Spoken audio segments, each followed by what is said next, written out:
Todos los proyectos tienen lecciones importantes. Estos son 3 que yo elegí porque me parecieron particularmente interesantes.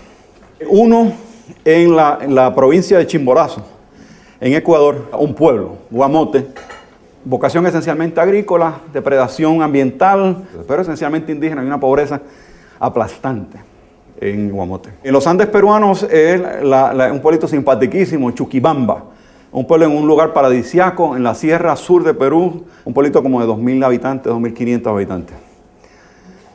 Y los guaraníes argentinos, un caso interesantísimo de 2 comunidades, algo curioso, que en otras comunidades humanas toma 500 años la transición de recolectores y cazadores a sociedades agrícolas, estacionarias. Ellos lo tomaron en una decisión, tenemos que hacerlo, nos estamos obligando, y trataron de hacer en 10 años lo que otros pueblos del mundo han hecho en 500. Pero bueno, no basta con cambiar las caras, hay que cambiar las relaciones de poder.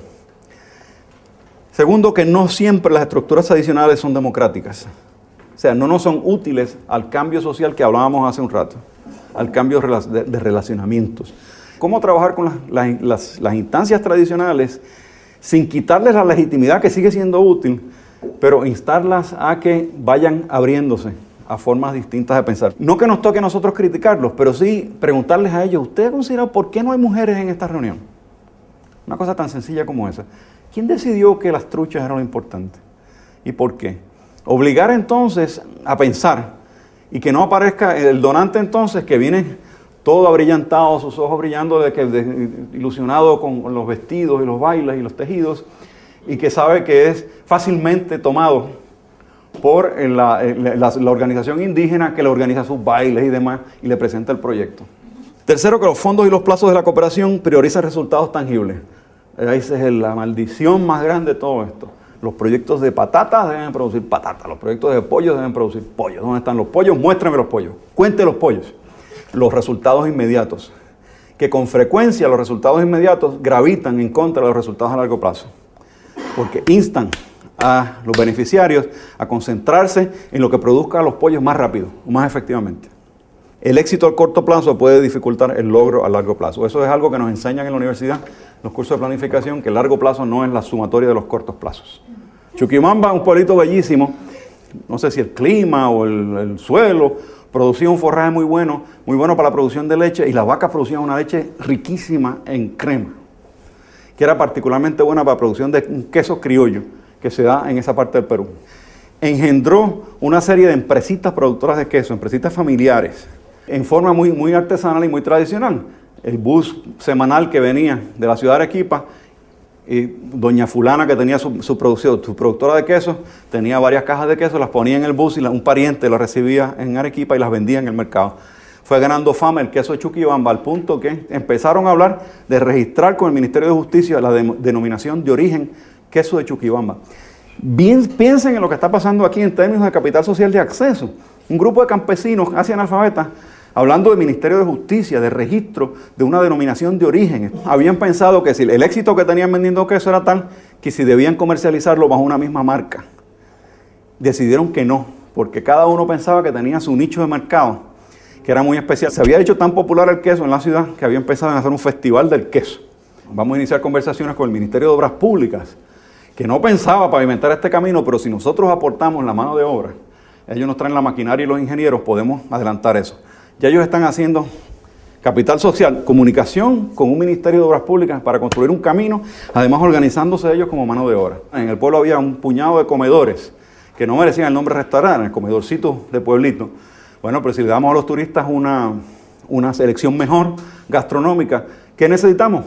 Capacitación del Ministerio de Turismo, que reúne a esta gente y los enseña a hacer platos más elegantes para que los turistas vengan. Habían créditos del Ministerio de Turismo para convertir habitaciones en viviendas, en habitaciones hoteleras con cierto estándar, etc. Otra vez, conexiones con el Ministerio de Turismo para préstamos para viviendas. Una reunión que yo presencié de la Asociación de Productores de Queso, me acuerdo que tuvimos su reunión cuando hablaron de si comercializar todos juntos o no, y de ahí pasamos a la casa de la única familia rica del pueblo que criaba caballos de paso, que en Perú hay que ser muy elegante para tener caballos de paso. Y en la mesa del comedor de este señor estaba sentado el señor, el cura, el alcalde, 1 o 2 concejales, los miembros de la asociación etcétera, hablando de iguales. Lecciones de Chuquibamba. Consecuencias no intencionadas. La teoría del caos, siempre hay consecuencias no intencionadas, pero no siempre van a ser malas. Ahora, ojo, que pueden ser malas y con frecuencia lo son. La planificación no funciona precisamente por la ley de consecuencias no intencionadas. Eso requiere seguimiento de los proyectos y ver que si están pasando cosas malas, atendámoslas a tiempo, atajemos a tiempo la consecuencia no intencionada mala.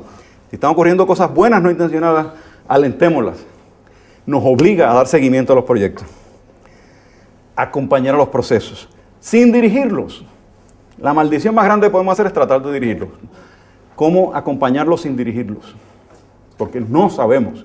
Y el fracaso de la cooperación es que hemos pretendido saber y no sabemos. El capital social de enlace fue crítico.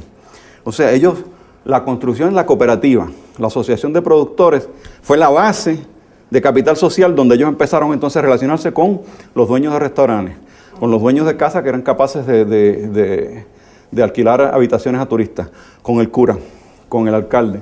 Sobre eso, entonces después con la institucionalidad, con obras públicas, con el turismo, con el Ministerio de Justicia. Fracrán y Perutí, el más interesante de los tres, en el sentido de que, como les decía, esto es dos comunidades indígenas, cazadores y recolectores, gente de la prehistoria.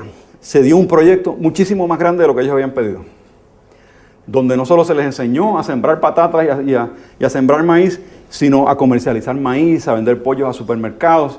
Lecciones de Fracrán y Perutí. El proyecto no debe estar más adelantado que la capacidad del beneficiario de gestionar por sí solo. No se les debe entregar un proyecto que ellos no pueden manejar. Y eso fue un error craso aquí. Se les dio un proyecto enorme y funcionó mientras hubo asistencia técnica, se les enseñó cosas. Al momento que se quedaron solos, habían aprendido y pudieron sostenerlo, pero la primera crisis que vino, y toda empresa va a enfrentar crisis siempre en algún momento, no supieron qué hacer, se desmanteló la cosa. Se hicieron cargo mujeres. ¿Qué cambia eso? La dinámica familiar, las relaciones de género. De momento teníamos que las mujeres estaban siendo más productivas, aportando más al consumo familiar que los mismos hombres. Y de momento entonces se dio un quiebre importante en las relaciones de género, problemas tremendos de alcoholismo, de abuso, de violencia familiar, que nadie lo previó. Entonces fue una consecuencia que ellos no supieron anticipar viendo el cambio social que estaban metiendo cuando se preocuparon para la cooperación. Esto era un proyecto de producción.